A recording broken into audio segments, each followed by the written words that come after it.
All right, so we talked about how we can pass a good half guard, right? Good for us being on top when we're chest to chest, but that's not always, the ideal scenario that we run into, okay? A lot of the times, the person on bottom has a good half guard by having a knee shield in, okay? So my first obstacle is always getting around this knee, okay?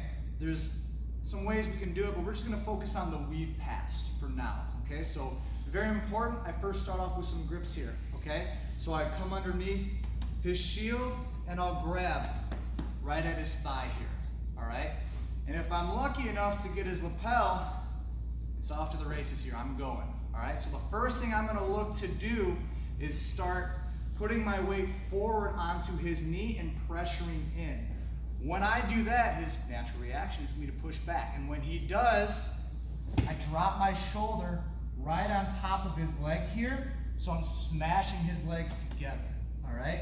And now what I have to do is free up my right leg. Sometimes it's easy just to step up and around.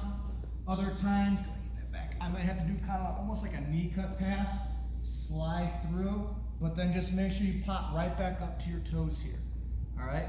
And the way to complete the pass, I'm gonna choke up on the collar a little bit, and as I come hip to hip, I wanna drive his face flat to complete the pass here, all right?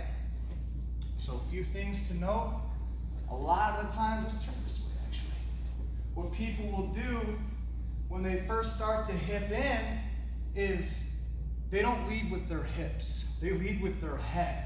And a lot of the times that allows your partner, your opponent to start diving underneath your leg, getting into Y guard, X guard, all sorts of stuff where you're exposed, okay? So when we pressure in, it's very important that you hip in, all right? So your hips are leading the way and you're on your toes here, okay? Now if he tries to come underneath me, much more difficult, okay?